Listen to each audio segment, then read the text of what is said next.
सदियों पहले किसी एक महापुरुष ने एक लाइन में गेम समझा दिए थे। फिर वही बात आ जाएगी, तो गरीब हो ना आदमी, यो साला अपनी आदत से गरीब हो। लेकिन धीरे धीरे लालच और आमोमोदर फक मिलियनेयर वाला लापरवाही ने उसे बदल दिया। आखिर एक दिन ऐसा आया जब उसके पास कुछ भी नहीं बचा। 3 करोड़ यहाँ में लगा दियो बच्चों का में, मकान देखो। देखिए भाई, अब कुछ नहीं, अब ताश खेलते हैं, कुछ नहीं करते। खत्म हो गए, कहाँ करूँ। रात के ठीक 2 बजे थे और राहुल अपने आइटम के साथ मोबाइल में बात कर रहा था। तभी बाहर एक आवाज सुनाई दिया।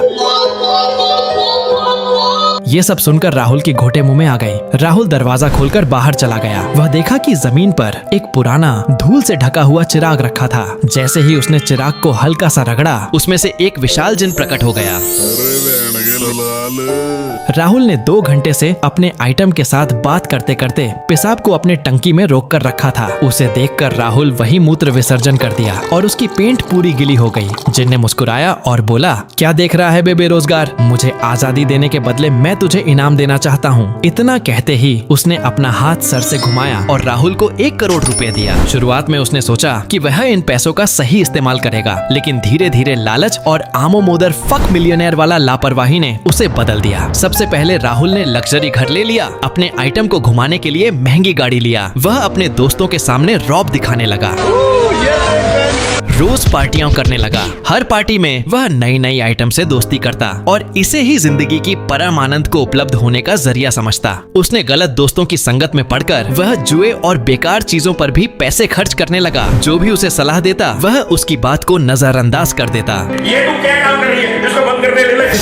कुछ ही महीनों में उसका सारा पैसा खत्म होने लगा। आखिर एक दिन ऐसा आया जब उसके पास कुछ भी नहीं बचा, न पैसा, न दोस्त, न ही पहले जैसी खुशियाँ। पूरे तरह से खस्सी कॉलोनी के भीख मंगा और चप्पल चोर बन गया और राहुल की जिंदगी में पूरे 4 घोड़े लग गए। लेकिन अब आप लोग को लग रहा होगा कि ये तो बस एक दिमाग से लाइव टेलीकास्ट स्टोरी है, लेकिन क्या होगा अगर मैं कहूँ कि ये सच में हुआ है? क्यों आ गया ना घोटे मुंह में। हाल ही में उत्तर प्रदेश के जीवर क्षेत्र में गौतम बुद्धा नगर जिले पर नोएडा इंटरनेशनल एयरपोर्ट बनाया जा रहा था और उस एयरपोर्ट को बनाने के लिए वहाँ के आसपास के गांव वालों की जमीन ली गई और बदले में उन लोगों को करोड़ों रुपए की मुआवजा दी गई। इतने सारे पैसे देखकर मानो ये किसानों की जिंदगी में तो 4 चांद ही लग गए और खर्चा ऐसे किया जैसे गेम में अनलिमिटेड कॉइन्स मिल गए हों। लेकिन ऐसा क्या हुआ कि 2 दिन की अमीरी तीसरे दिन भाई रिचार्ज करा दे वाली सिचुएशन आ गई और आखिर में वह सभी किसानों ने सेम ओल्ड गरीबी लोकेशन में वापस ड्रॉप हो गए। मतलब जहाँ थे वहाँ वापस चले गए। कितना बचा है? 3 करोड़ यहाँ में लगा दियो बच्चों का में, मकान देखो। देखिए भाई,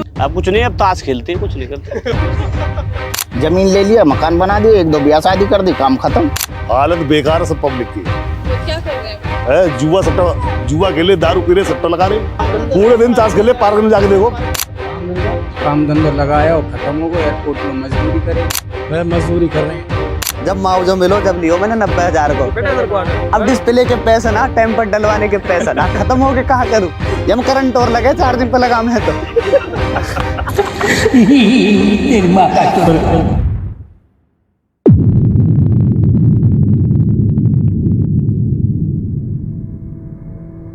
अब बात यह है कि इन्होंने अपनी मुआवजा की पैसों के साथ ऐसा कौन सा गलत एक्सपेरिमेंट कर दिया कि अमीरी ने तुरंत सिस्टम शट डाउन कर दिया और जिस टेबल पर करोड़ों की फाइलें होती थीं, आज उसी टेबल पर ताश की बाजी चल रही है और आज इंटरव्यू की तलाश में गली गली स्टार बन रहे हैं। लेकिन फिर भी नौकरी नहीं मिल रही है। अगर नौकरी मिल भी जाती है तो ठेकेदार ही इनके सैलरी से कुछ हिस्सा वो खुद ही वसूल लेते हैं। वैसे जॉब नहीं, प्राइवेट करने जाते हैं तो ठेकेदार है, मिलते 20,000 है, ठेकेदार दे रहा 12,000 रुपए। जब इन्हें मुआवजा की पैसे मिले तो ये लोग उस पैसे को इन्वेस्टमेंट की जगह एंटरटेनमेंट में खर्चा कर दिए। किसी ने कार खरीदी, किसी ने बड़ा घर बनाया, किसी ने शादी में शान बढ़ाई और किसी ने आईफोन से स्टेटस बढ़ाया। पर एसेट बढ़ाने की बात पीछे रह गई। देखो, अगर एसेट्स को बढ़ाना है तो एसेट्स और लाइबिलिटीज दोनों को समझना होगा। देखो, एसेट्स वो चीज हैं जो हमारी जेब में पैसा डालती हैं और लाइबिलिटीज वो चीजें हैं जो हमारी जेब को ATM समझकर मूव करके पैसा निकालती रहती हैं। अगर आपको एसेट्स बढ़ाना है तो सबसे पहले लायबिलिटीज को बंद करना होगा। अब आप लोग सोच रहे होंगे कि मैं तो लायबिलिटीज पर खर्चा करता ही नहीं हूँ भाई, हम तो इन्वेस्टमेंट वाले लोग हैं। तो फिर मैं आपको लायबिलिटीज की पूरी लिस्ट देता हूँ, देखते हैं किस किस का नाम आता है। देखना कहीं आप भी पकड़े ना जाओ। हर साल नया फोन अपग्रेड करना जैसे मानो जिंदगी का मिशन हो, और नया फोन मिलते ही EMI बालों से बंदी रोना चालू। फैशन के नाम पर ब्रांडेड कपड़े खरीदना और मकसद सिर्फ लोगों को इम्प्रेस करना। क्या वो लोग तुम्हारे घर का किराया देते हैं जो उन्हें इम्प्रेस करने के लिए बाप के पैसे ऐसे उड़ा रहे हो जैसे ATM घर में लगा हो। महंगे शूज खरीदना सिर्फ इसलिए कि लोग बोले भाई ये तो 80,000 वाले शूज हैं। क्लब में लड़कियों पर पैसे उड़ाना जैसे मानो नोटों से ही इम्प्रेस होकर वो अपनी इंस्टाग्राम आईडी दे देगी। इंस्टाग्राम यूट्यूब ऐसे स्क्रॉल करना जैसे कोई सरकारी ड्यूटी हो, और फिर कहना है मेरे पास टाइम ही नहीं है, मेरा तो फोकस सिर्फ करियर पर ही है। लेकिन अंदर ही अंदर सबको पता है कि पीछे से रील्स, शॉर्ट्स और स्क्रॉलिंग का ओलंपिक चल रहा है। गर्लफ्रेंड को इम्प्रेस करने के चक्कर में पैसा उड़ाना, और बाद में बाप के बैंक बैलेंस 0 होने के बाद बहुत बड़ा और मोटा टेंशन अंदर लेना, सेविंग को इग्नोर करना और इन्वेस्टमेंट न करना, मतलब खुद ही गरीब रहने का प्लान बनाना। मुझे पता है आप ये गलती करते हो लेकिन मानने के लिए तैयार नहीं हो, और आपकी सबसे बड़ी गलती ये है कि ये सब आदत की वजह से आप आज भी वही गरीब के गरीब ही हो। सदियों पहले किसी एक महापुरुष ने एक लाइन में गेम समझा दिए थे। फिर वही बात आ जाएगी, जो गरीब हो ना आदमी, यो साला अपनी आदत से गरीब हो। एक बात सच सच बताना कि तुम देर रात तक कंगारू के बच्चे की तरह कंबल के अंदर इंस्टाग्राम स्क्रॉल करते हो, तब एकदम से एक रील ऐसी आती है जिसको देखकर तुम्हारे बॉडी के पूरा नर्वस सिस्टम घपाक से ऑन हो जाता है और ब्रेन पूरा मोटिवेशन वाला डोपामाइन से भर जाता है। एक सेकंड के लिए लगता है अब तो पूरी दुनिया हिला दूंगा। तब उस टाइम वो इंस्टाग्राम रील्स का ट्रेंडिंग ऑडियो बकरी की मुत की तरह ब्रेन में अटैक करता है, और तब तुम्हारे brain full Bollywood mood film चल रही होती है। तुम इतना बड़ा स्टार बन गए हो कि वही लोग जो पहले नजरअंदाज करते थे अब रिश्ता लेकर लाइन में खड़े हैं, लेकिन तुम VIP एंट्री में व्यस्त, और वही पड़ोसी जो पहले ध्यान नहीं देते थे अब तेरे घर चाय लेकर आ रहे हैं, और तभी तुम्हारे घर की नौकरानी दरवाजा खोलने का नाम ही नहीं लेती है।